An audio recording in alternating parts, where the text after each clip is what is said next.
Notre enquête à présent sur le business anti-pollution avec les nombreux épisodes auxquels nous avons été confrontés ces derniers mois. Il se développe et même il explose. Que faut-il en penser? Où est l'urgence? Notre invité pneumologue nous le dira. D'abord, le constat. Les ventes de masques, de purificateurs d'air et même de crèmes beauté spécifiques sont en forte hausse. On voit cela avec Alice Rogerie et Solène Grippon. Jusqu'à 6 heures par jour à vélo, en pleine circulation derrière les pots d'échappement. Alors pour se protéger en plus de son casque, Pierre-Emmanuel Peunier porte un masque. Avant de l'utiliser, j'avais des ressentis au niveau de la pollution. Le soir, je rentrais et ça m'arrivait de tousser. Et c'est vrai que depuis que je porte le masque, je tousse beaucoup moins. Ce motard aussi vient s'équiper. Bonjour. Chaque jour, il passe 1 heure au moins sur le périphérique parisien.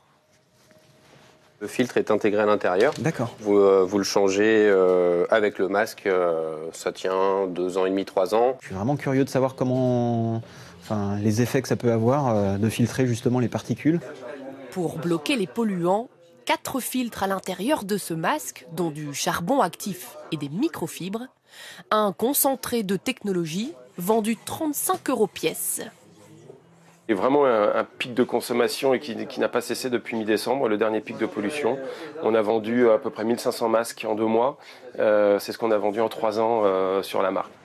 Une explosion des ventes pour se protéger de la pollution extérieure. Mais il y a aussi ceux qui veulent se débarrasser des particules à l'intérieur. Nathalie Boissy habite près de Grenoble. Elle a investi dans un purificateur d'air. Voilà, il est ici. On a choisi de le mettre dans notre chambre parce que c'est vraiment là où on passe le plus de temps. Une petite boîte noire branchée toute la journée, censée détruire les particules présentes dans sa maison, celles des produits ménagers, chauffage, poussière.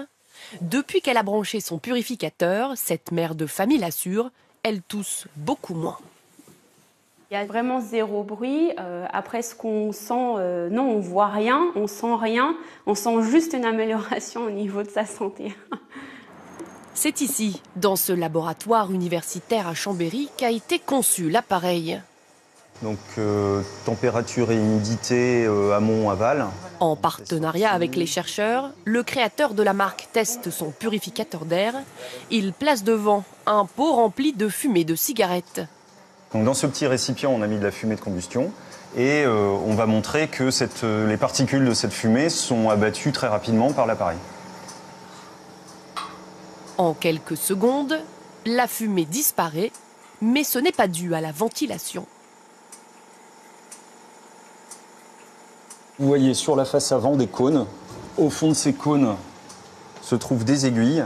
Ces aiguilles diffusent des charges électriques dans l'air. Les charges électriques vont aller sur les particules, les charger électriquement et vont supprimer les particules. Comptez 400 € pour un purificateur standard. 80% de la production est aujourd'hui vendue en Chine, mais la demande explose aussi en France. La France est aujourd'hui un tout petit marché, mais qui se développe. On a fait 400% de croissance entre 2015 et 2016 et on espère rester sur cette tendance-là dans les années qui viennent. Le marché de la pollution est en plein essor. Les industriels s'attaquent à de nouveaux secteurs.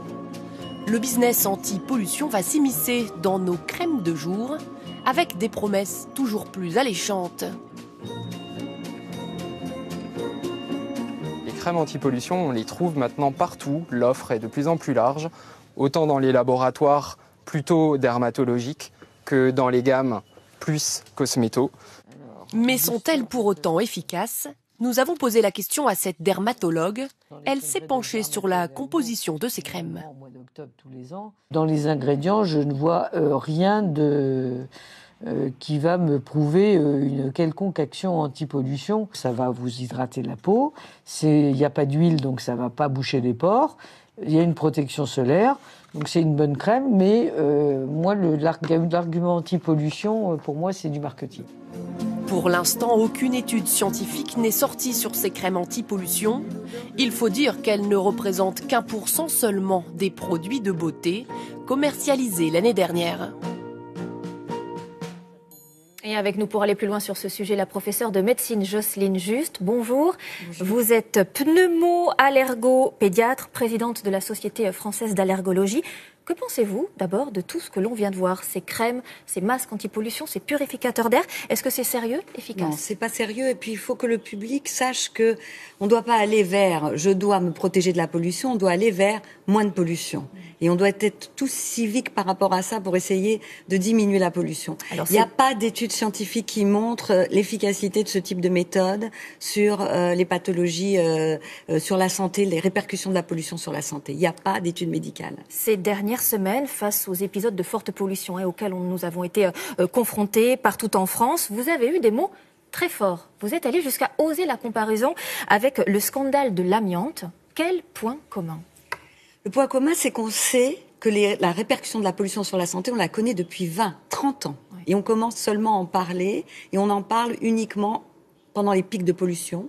Or, nous, les scientifiques, on sait que la pollution existe même en dehors des pics. Il y a une pollution de fond, et cette pollution de fond est néfaste sur la santé, et sur la santé des plus fragiles, c'est-à-dire les enfants et les femmes enceintes. Donc, il faut que ce soit dit, compris, et par les cititoyens, par la politique, pour mettre en œuvre des mesures pour diminuer la pollution. Il n'y a pas de vraie politique anti-pollution aujourd'hui en France? Alors, il commence à y en avoir, notamment à la mairie de Paris, il y a des choses qui commencent à être faites. Les mesures de circulation les mesures régulées, de circulation alternées, les voies sur berges, toutes ces choses-là.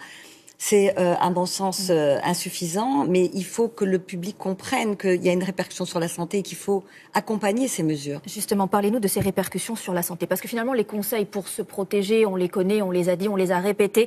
Quels effets très concrets peut avoir la pollution sur notre santé? Alors, il y a la pollution en pic, celle lorsqu'il y a des pics de pollution, donc il y a des venues aux urgences pour crise d'asthme, des hospitalisations, des consommations de médicaments anti-asthmatiques, mais également des pathologies vasculaires, accident vasculaire cérébral, infarctus du myocarde. Ça, c'est la pollution, on va dire, de pic. Et puis il y a la pollution de fond, celle qui est qu'on respire tous les jours. Et pour les enfants, ça a clairement été démontré que cette pollution de fond altère la croissance pulmonaire et que la croissance pulmonaire d'un petit Parisien soumis à cette pollution de fond est moins bonne à 8 ans. Alors qu'est-ce que ça va donner à l'âge adulte?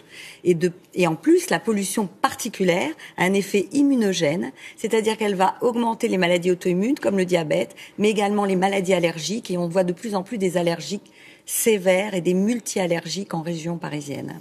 Merci beaucoup, Jocelyne Juste, d'être venue donc nous parler de ces méthodes anti-pollution. On a entendu ce que vous en pensiez. Merci beaucoup.